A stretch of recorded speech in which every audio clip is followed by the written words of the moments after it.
அனைவருக்கும் வணக்கம். நம்ம இன்னைக்கு பார்க்க போற வீடியோ பக்தி இலக்கியங்கள்ல இருக்கக்கூடிய ஆழ்வார்களை பற்றிய செய்தியும் பொய்கை ஆழ்வார் மற்றும் பூதத்தாழ்வாரை பற்றி தான் பார்க்க போறோம். ஆல்ரெடி நம்ம பக்தி இலக்கியங்களை பத்தி 4 வீடியோஸ் போட்டிருக்கோம். அது பாத்தீங்கன்னா நாயன்மார்களை பற்றிய தகவல்கள் எல்லாமே அந்த வீடியோஸ்ல கவர் ஆயிருக்கும். சரிங்களா?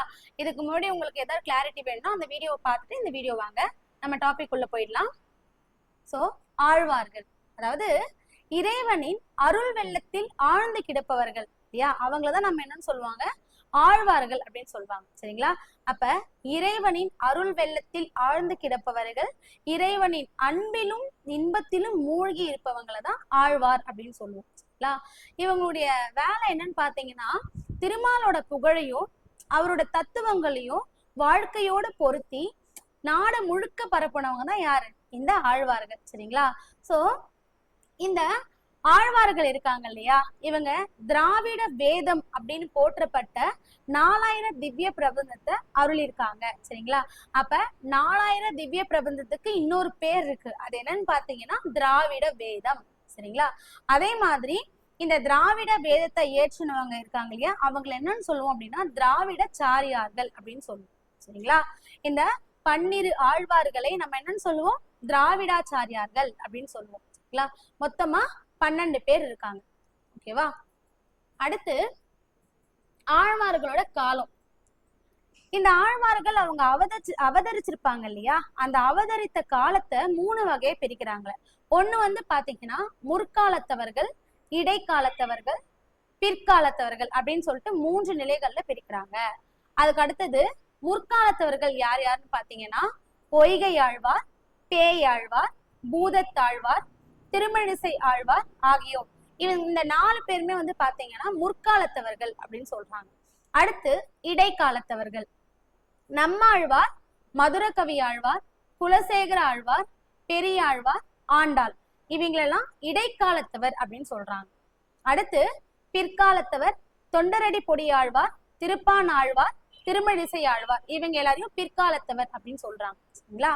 அதுக்கு அடுத்தது இப்ப நம்ம பார்க்க போறது யாருன்னா பொய்கை ஆழ்வாரை பற்றி. சரிங்களா? சோ இந்த பொய்கை ஆழ்வார் காஞ்சிபுரத்துல திருவெக்கா அப்படின்ற ஒரு ஊர்ல எதோத்தகாரி அப்படின்னு சொல்லக்கூடிய ஒரு திருமால் கோயில்ல பொற்றாமரை குளத்துல தான் இவர் பிறந்திருக்காரு. சரிங்களா? இதனால இவர் என்னன்னு சொல்றாங்கன்னா பொய்கையார் அப்படின்னு சொல்றாங்க. சரிங்களா? அதாவது அதே மாதிரி பாத்தீங்கன்னா ஒரு ஆழ்வார்களுமே பெருமாளுடைய ஒரு அம்சமா பிறந்திருப்பாங்க. ஓகேவா? அப்படின்னு பார்க்கும்போது பெருமாளோட கையில பஞ்சன்யம் அப்படின்னு சொல்லக்கூடிய ஒரு சங்கு இருக்கு. சரிங்களா? அந்த பஞ்சன்யம் சங்கோட ஒரு அவதாரமா தான் இந்த பொய்கை ஆழ்வார் பிறந்திருக்காரு. ஓகேவா? சோ இவரு இறைவனோட ஆழ்ந்த இறைநிலையை போதித்ததுனால இவரை பொய்கை ஆழ்வார் அப்படின்னு சொல்றாங்க. சரிங்களா? இவரு திருமாலுடைய 10 அவதாரங்களை பற்றிய பாசுரங்களை எழுதியிருக்காரு.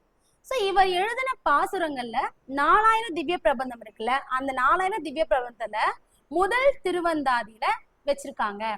ஓகேவா? அப்ப 4000 திவ்ய பிரபந்தத்தின் முதல் திருவந்தாதி யார் எழுதுனதுன்னு பாத்தீங்கன்னா இந்த பொய்கை ஆழ்வார் தான். சரிங்களா?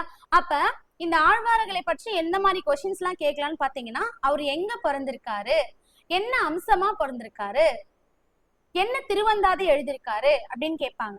சரிங்களா? அப்ப இவர் காஞ்சிபுரத்துல திருவெக்கா அப்படின்ற ஊர்ல எதோத்தகாரி அப்படின்னு சொல்லக்கூடிய திருமால் கோயில்ல பொற்றாமரை குளத்துல பிறந்திருக்காரு. அதனால இவரை பொய்கையார் அப்படின்னு சொல்றாங்க. இவர் பஞ்சன்யம்னு சொல்லக்கூடிய ஒரு சங்கோட ஒரு அவதாரமா இருந்திருக்காரு. இவர் திருமாலை பற்றி 10 பாசுரங்களை எழுதியிருக்காரு. அந்த பாசுரங்கள்ல முதல் திருவந்தாதியில வச்சிருக்காங்க. சரிங்களா? இந்த திருவந்தாதியில மொத்தம் எத்தனை பாடல்கள் இருக்கும்னு பாத்தீங்கன்னா 100 பாடல்கள் இருக்கும். சரிங்களா? இவர் என்ன பண்ணிருக்காரு, பல வைணவ திருத்தலங்கள்ல மங்களாசாசனம் செய்திருக்காரு. சரியா?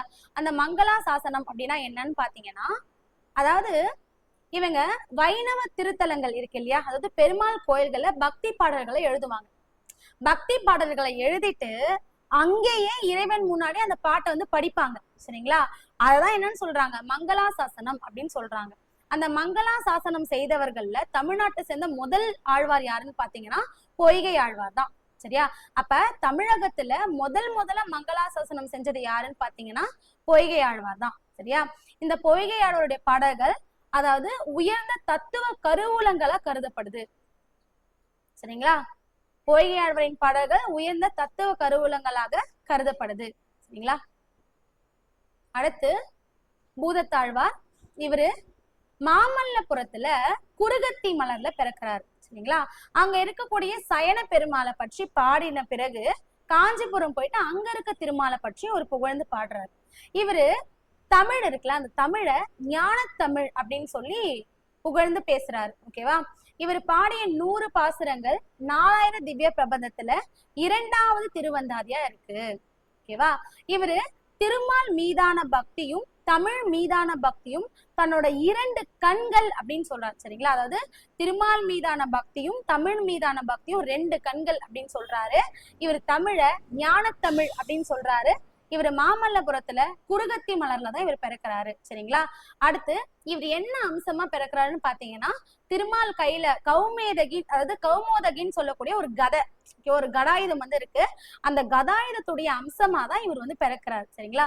அப்ப இவர் திருமாலின் கையில இருக்கக்கூடிய கௌமோதகி அப்படின்னு சொல்லக்கூடிய கதையின் ஒரு அம்சமா தான் இவர் பிறக்கிறார். சரிங்களா? இவர் எழுதின பாட்டு எதுன்னு பாத்தீங்கன்னா, அன்பே தகலியா ஆர்வமே நெய்யாக இன்புருகுன் சிந்தை இடுதிரியா நண்புருகி ஞான சுடர் விளக்கு ஏற்றினேன் நாரணருக்கு ஞான தமிழ் புரிந்த நான் அப்படின்னு சொல்றாரு. அதாவது இவர் என்ன சொல்றாரு, அன்பை விளக்காவும் ஆர்வத்தை நெய்யாவும், அதாவது பெருமாளை நினைச்சிருக்கக்கூடிய இன்பமான அந்த சிந்தை இருக்குல்ல, அதை திரியாவும் பெருமாள் மீது கொண்டக்கூடிய அந்த ஞானத்தை சுடராவும் ஏத்துறேன் அப்படின்னு சொல்றாரு. சரிங்களா? சோ இன்னைக்கு இந்த வீடியோ உங்களுக்கு யூஸ்ஃபுல்லா இருந்திருக்கும். அடுத்த ஆழ்வார்களை பத்தி தெரிஞ்சுக்கணும் அப்படின்னா சேனலை சப்ஸ்கிரைப் பண்ணி பாருங்க. தேங்க்ஸ் ஃபார் வாட்சிங்.